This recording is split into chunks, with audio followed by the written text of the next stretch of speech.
From the United Nations Office to the African Union, this is She Stands for Peace, a podcast series where I explore the state of the women, peace and security agenda in Africa through a series of conversations with key actors. In the podcast, we ask the central question, 20 years after UNSCR 1325, how far have we come? I am Dr. Yemisi Akinbobola, your host, and today I'm joined by Under-Secretary General Pramila Patten, the United Nations Special Representative of the Secretary General on Sexual Violence in Conflict.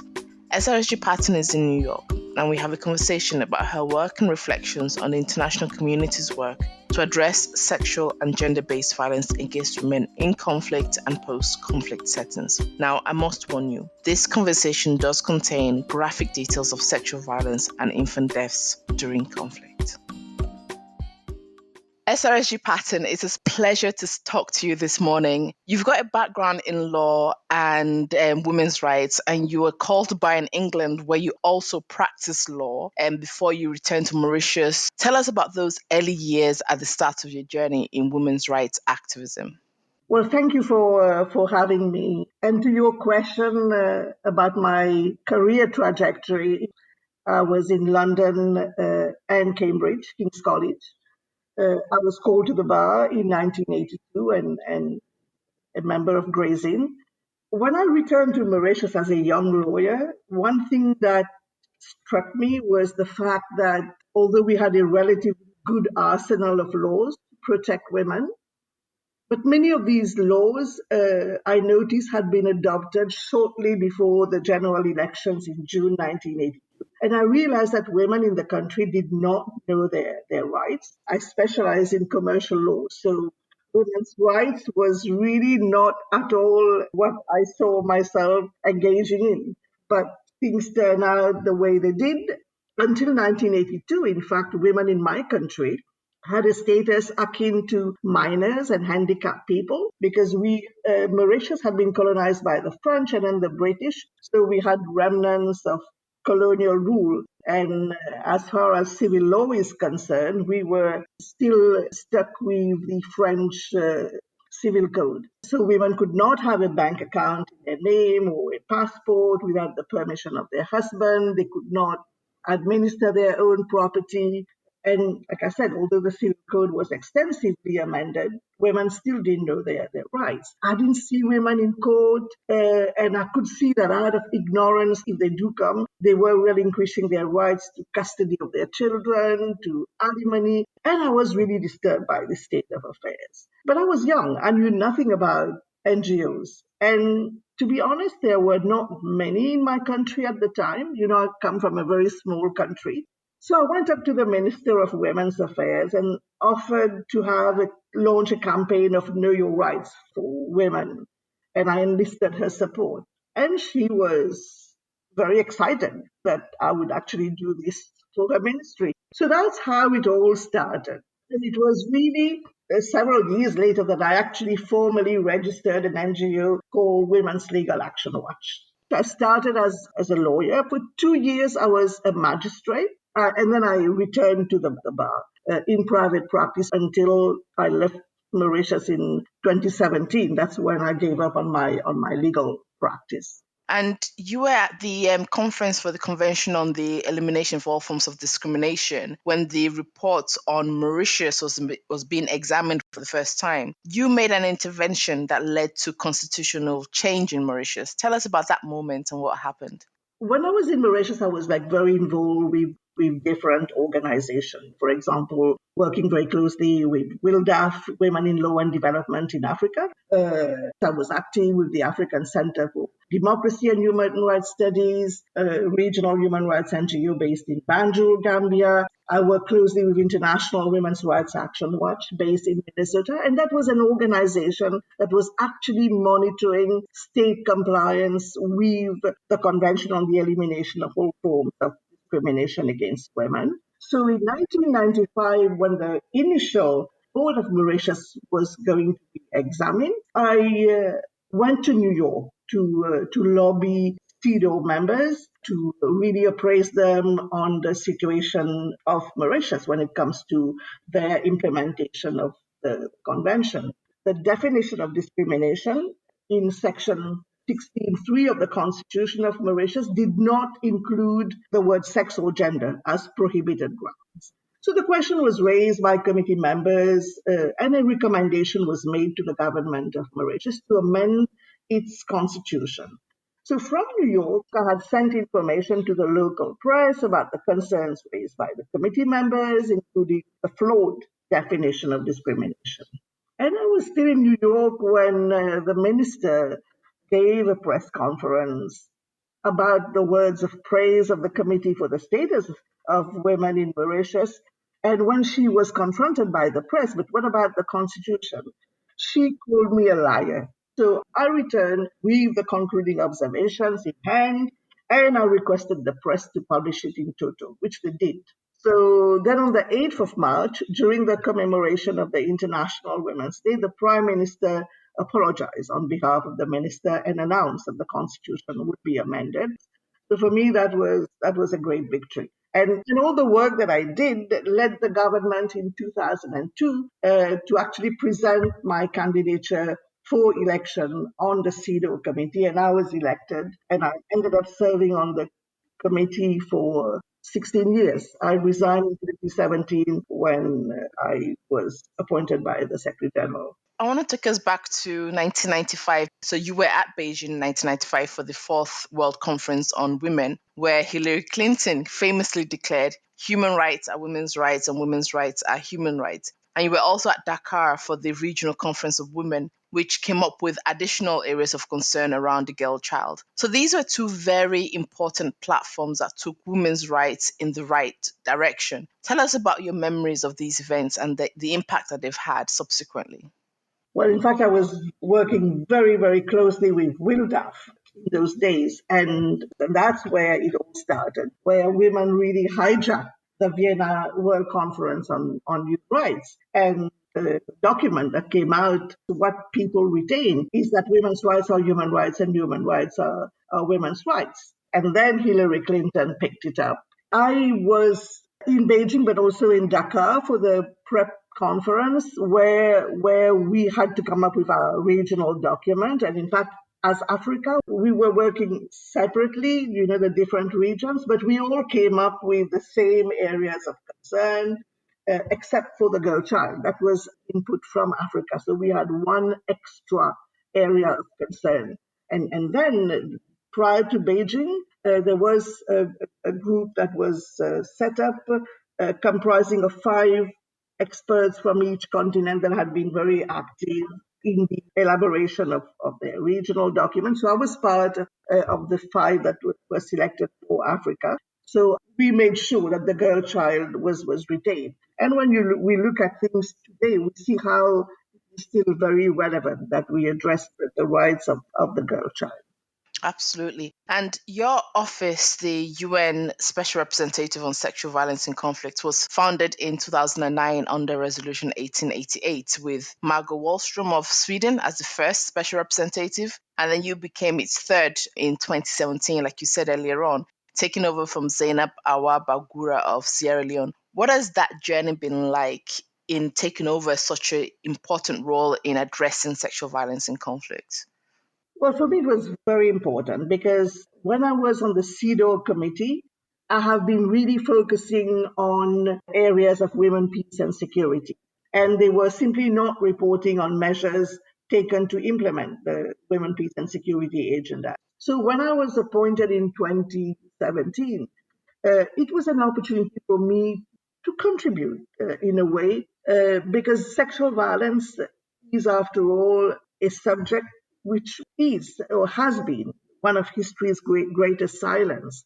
It is one of the world's least reported and least condemned crime. It is a crime that has been shrouded in a conspiracy of silence. So I brought in, when I was appointed, I felt that I was bringing in a new set of skills, as opposed to Margaret Wallstrom and Zainab, who have done a lot, establishing that mandate and ensuring that it takes off. I mean, they have done a great job. So I came with the idea of continuing the good work, but I also realized very much that I had to capitalize on what I was bringing as a lawyer, as an activist, and as someone who has served on the CEDAW committee. So I set my own strategic priorities for the mandate. Number one strategy was really to focus on prevention. And that's also in line. I'm the special representative of the Secretary General, and the Secretary General himself, when he took office, his focus was on prevention. Justice as a deterrent was my priority. I also said that when I read Resolution 1888 or even the earlier Resolution 1820, which recognized for the first time that sexual violence was a threat to international peace and security, that I see the face of a survivor, a woman, a girl, a man, or a boy, and that it was important that we have a survivor centered approach. Sexual violence in conflict does not happen in a vacuum. My mandate is to provide coherent and strategic leadership on the prevention and response to sexual violence in conflict. If we are to address both prevention and response, we have to address the root cause of conflict-related sexual violence with gender inequality, discrimination, marginalization, poverty, exclusion as its invisible driver. And that's what I have been doing since my appointment in 2017. In terms of that focus on prevention when it comes to sexual violence and conflict, thinking in the context of the African continent, how far have we come in terms of that? Are we anywhere near where you want us to be? The mandate is very young.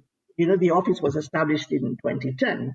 And yet, over the past decade, we have seen a dramatic shift in paradigm and perspective.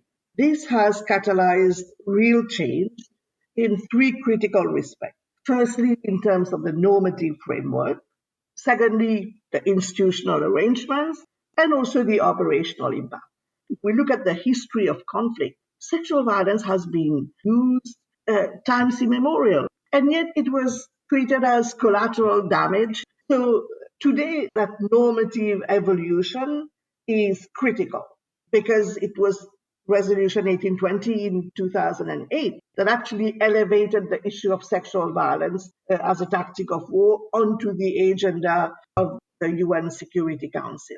Sexual violence is seen as a crime of concern to the international community as a whole. For the first time, you have the Security Council seeing war through the eyes of women and girls whose bodies have been part of the battle. And if you look at the institutional arrangements, Resolution 1888 equipped the UN with new infrastructure, my office. It established a team of experts on the rule of law and sexual violence in conflict. There has been other resolution, for example, to authorize new monitoring, analysis, and reporting arrangements at country level to deepen the evidence base for action. And a number of resolutions of the Council, parties to conflict are pressurized through the list or naming and shaming of those credibly suspected of sexual violence. You have Resolution 2331 that condemns sexual violence as a tactic of terrorism, including trafficking for the purpose of sexual exploitation. And that was a direct response to the advocacy of Madame Bangura. And this was a response to the transnational terrorist groups such as Daesh. With Resolution 2467, for example, that captured my three strategic priorities. And for the first time, you have a resolution of the Council that called for a holistic, survivor centered approach in the prevention and response, a resolution that calls for a legislative framework in line with international norms and standards, a resolution that really spells out that sexual violence also happen against different groups of vulnerable women, but also men and boys. And more importantly, the advocacy that I did around children born of rape.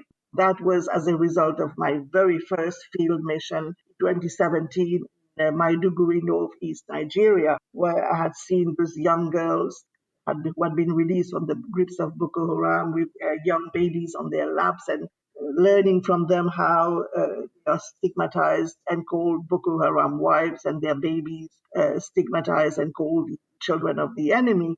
And Resolution 2467 for the first time recognized that these children have rights that are connected but also distinct from their mothers. And in terms of impact, I think, yes, we have come a long way because I think the UN system is reaching and supporting thousands of survivors who had once been invisible and inaccessible. The two operational arms of my mandate, the team of experts on the rule of law, but also UN Action Network, they are supporting survivors through concrete projects in so many countries.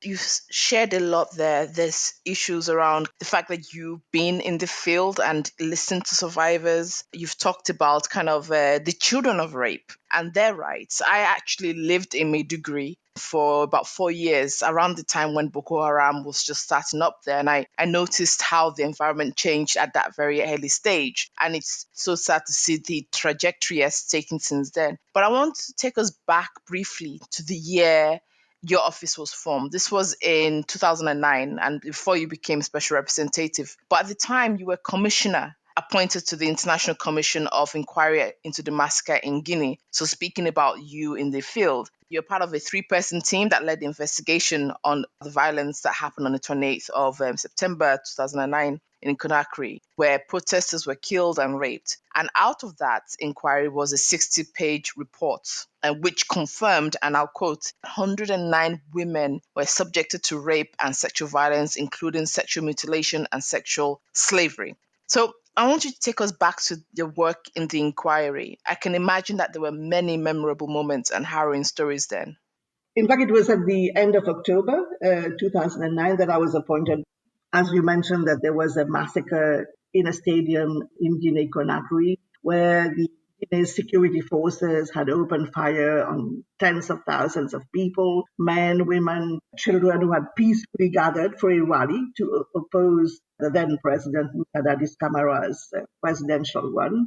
And the security forces had also engaged in an organized cover-up to hide the extent of the killing. So the mandate was to establish the facts of the events, to qualify the crimes perpetrated, to determine responsibility, and to make recommendations.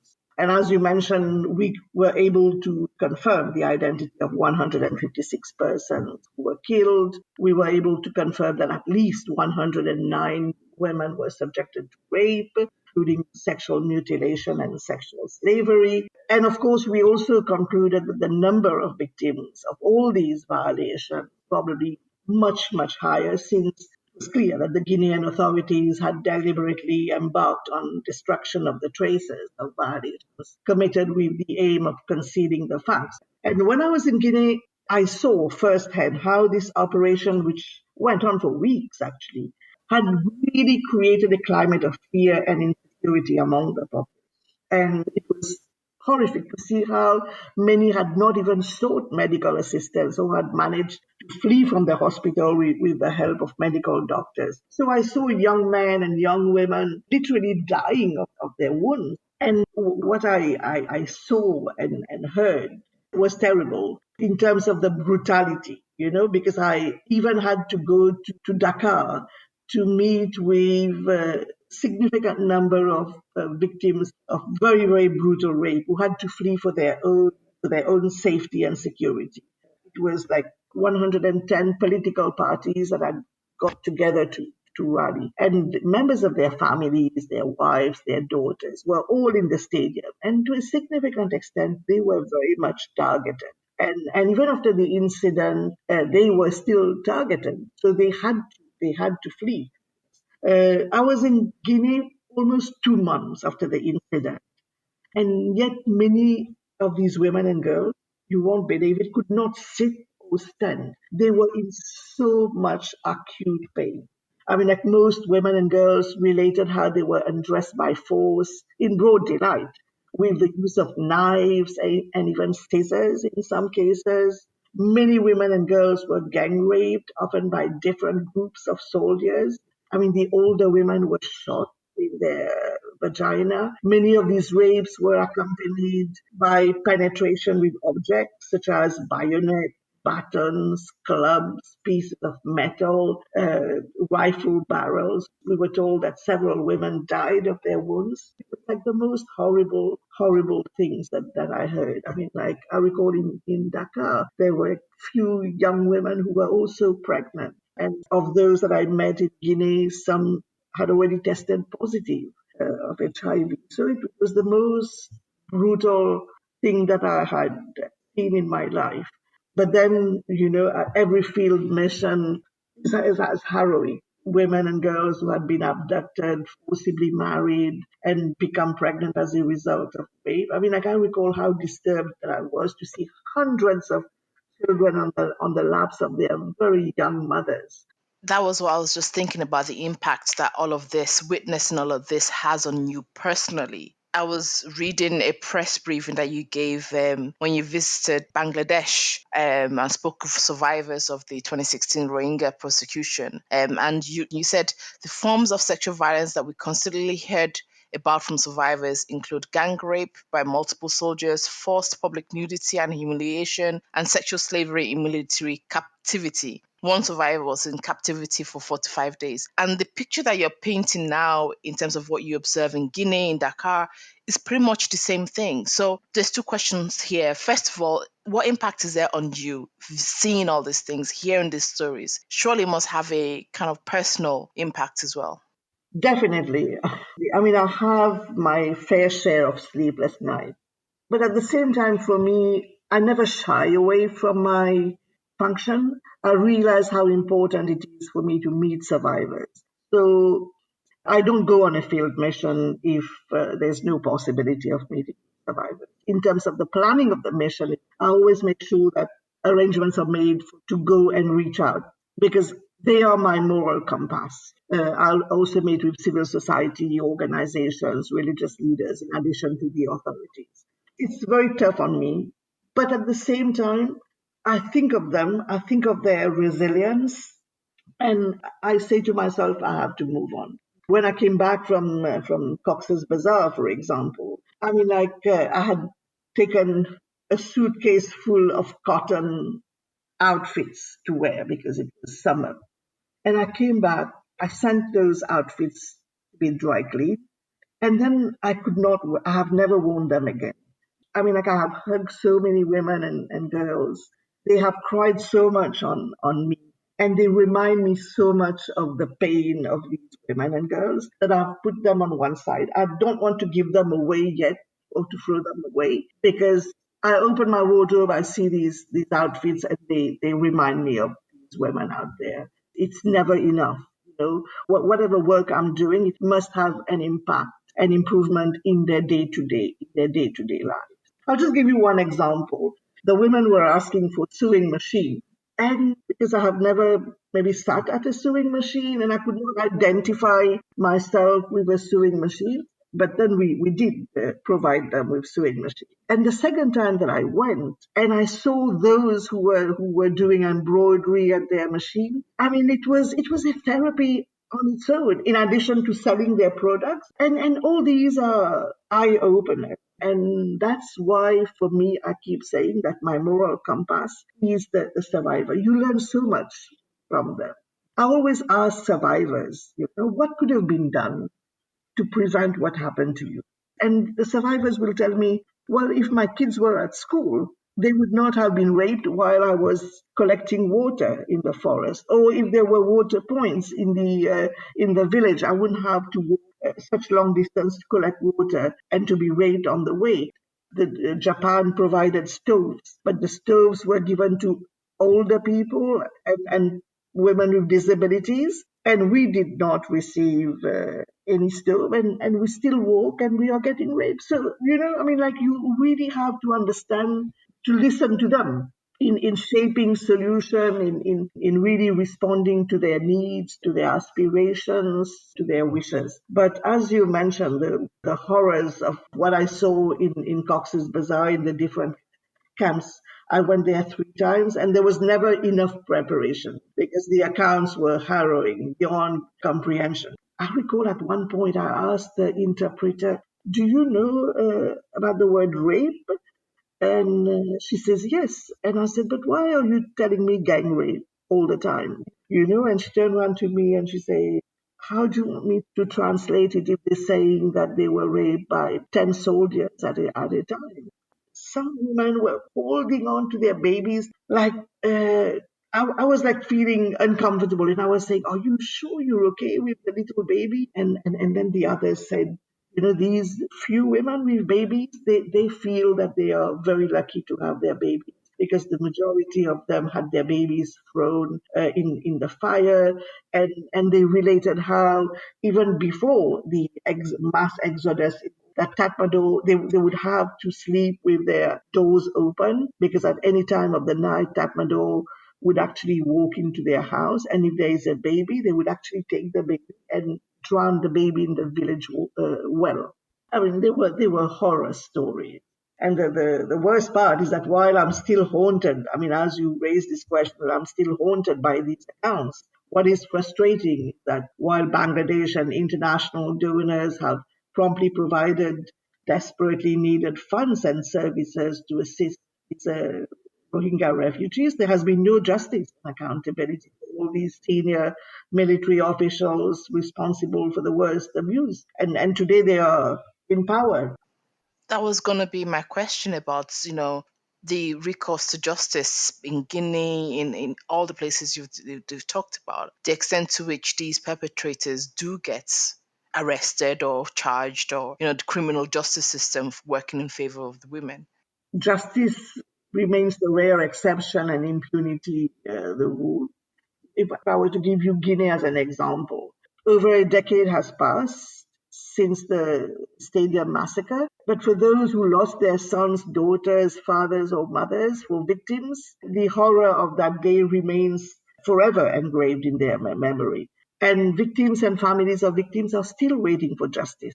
And I can tell you, many survivors have died as progress in the case language. And there was a lot of hope in Guinea when Alpha Conde became its first democratically elected leader since independence in December 2010. President Conde and other Guinean officials have on multiple occasions voiced their support for accountability.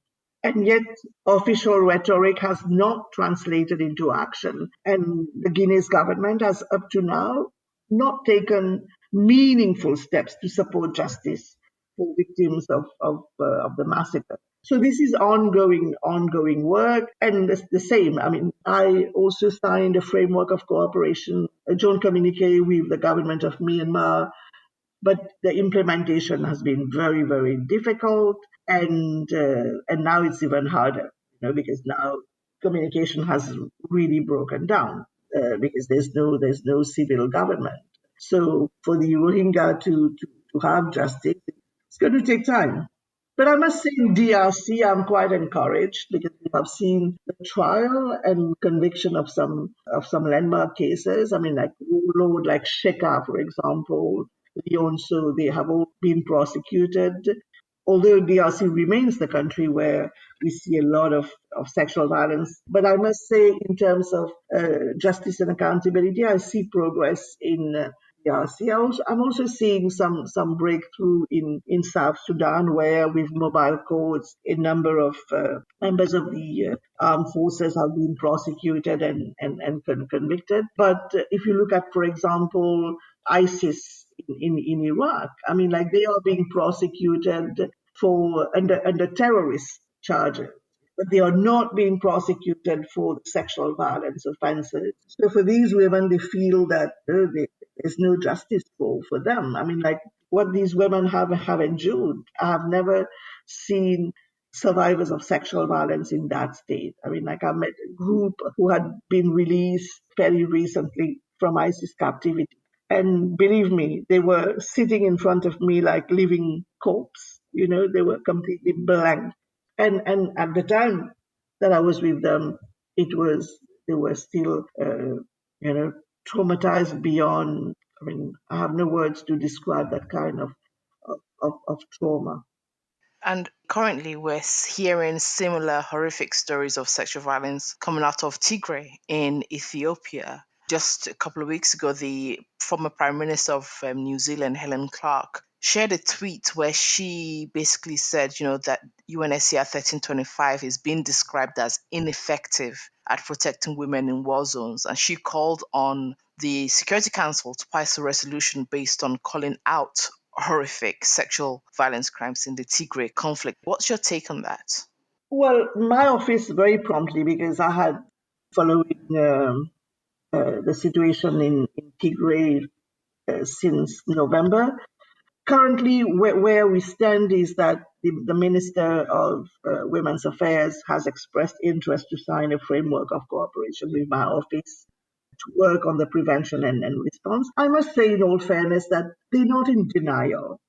Because I have been to other places where, the whole government is in denial. No, it doesn't happen. It cannot happen. We have a zero tolerance policy. It's not in our culture, etc. They had confirmed 109 rapes approximately, or 110 rapes reported in a few medical centers, and said that the number must be much, much higher because places where victims could have reported, such as police stations, health centers, were damaged. So that's where we are. I am engaging with the government, and I welcome the joint investigation between OHCHR and the Ethiopia Human Rights Commission. But I keep saying that I do hope that this investigation takes place promptly.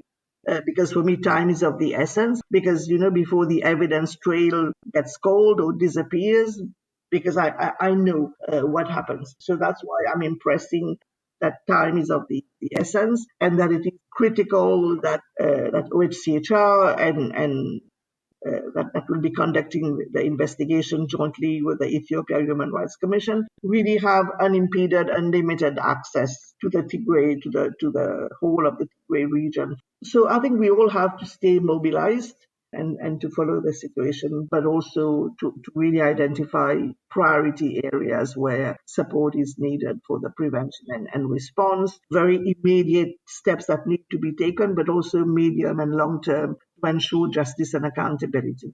Thank you so much, SRSG Patten. I do have one final question. I think our conversation has been really not just insightful, but really taking us into the experiences of the survivors, and really your explanations and your recollection of those memories are just so vivid that I can imagine it's going to have a lot of impact to the listeners. So I want us to take a breather, and we've talked about your work, your professional background. Tell us something about you. Who is Pramila Patten at home? Perhaps you want to share something interesting about you that people can find on Google. Well, I'm the mother of a 28-year-old son who is my life. My father was an important figure in my life, because I think I am who I am because of him, as the first feminist that I have really encountered. I come from a large family of six. I have three sisters and two brothers. And my first role model has been my father, who strongly believed in gender equality and non-discrimination, who never discriminated against his daughters, in spite of the pressure, actually. I recall when I was like leaving for London for my studies, even within the family, they were asking him, why are you investing on your daughter? She will just go get married and leave. So after my father is my son, who is also a lawyer like me, and who in fact in 2017 took over my chambers. So I have ensured the continuity. I was born in June, so that I am Cancer in terms of zodiac sign, and I'm described as the homely type, which I think I am. And yes, I miss my son very much, but I'm very proud of him.